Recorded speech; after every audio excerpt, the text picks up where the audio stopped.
Good morning, one and all, from the second age of reason. Well then, here we are, in 2020, in the middle of a pandemic, with the fastest president. What could possibly go wrong?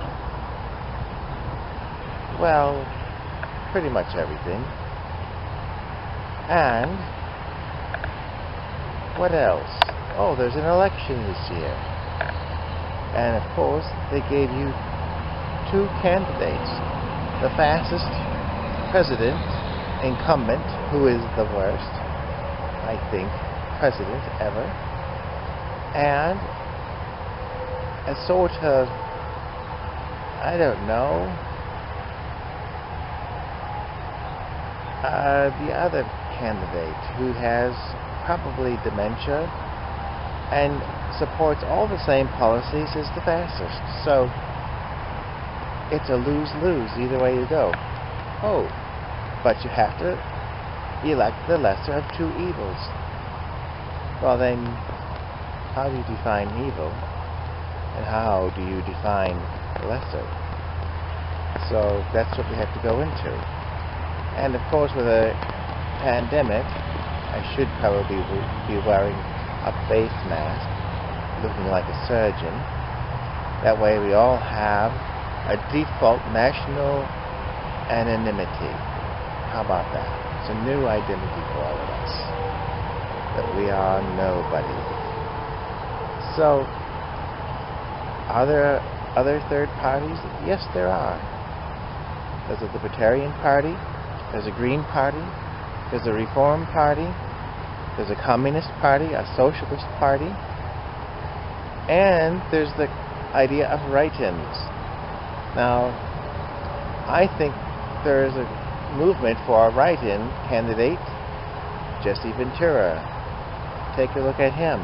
I think at least he's a little less mendacious than all the rest. So I say, if you can, include him. Oh, but he can never win. He can never win unless you vote for him. All he needs is to have ballots in enough states to pull enough electors to flip it. That's how Trump was able to win without the most votes. He lost and won. And so that should be an example to all of us. Another is that there was a Supreme Court case about the idea of faithless electors. That you go to be the elector in the electoral college to vote, and you decide that something you don't want to vote the way you're supposed to vote because most of the people in the state voted that way, but you're going to vote something else. Now, that came into question this year, but I think the Supreme Court kind of said, no, you really got to vote for the way your state went. So we'll see how that turns out this year. If there's any faithless electors who decide, I think the America election system is broken, and I know better, so I know who I'm going to vote for. So, that's another thing. Pandemic, oh, and the Depression. Did we mention that the stock market was taking huge tumbles, and the stock market shut down even early to prevent massive more losses? That was just before the pandemic suddenly appeared. Isn't that interesting? And then, suddenly, millions and millions of people got laid off from their jobs. And so, how are people going to get food, or pay the rent, or take care of their medical bills? Because once you lose your job, you lose your health insurance too. It's not a good idea for the American way. So, the first relief plan went out, trillions of dollars to corporations, and maybe $1,200 to employees. And if you're unemployed, maybe you got $600 a week bonus to help make your rent and mortgage payments. Well, that just ended. And the rent and mortgage eviction moratorium, it's over. So, Congress?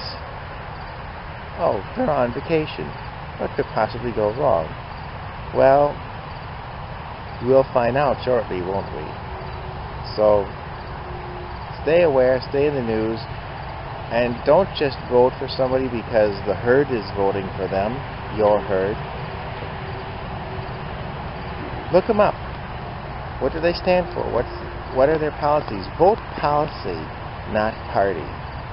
Vote policy, not personality.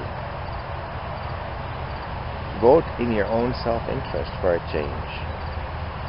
And it's not a horse race. Just because you pick the winner doesn't mean you win. So, with those closing thoughts, I'll leave you, and hopefully I'll have another episode in this pandemic era.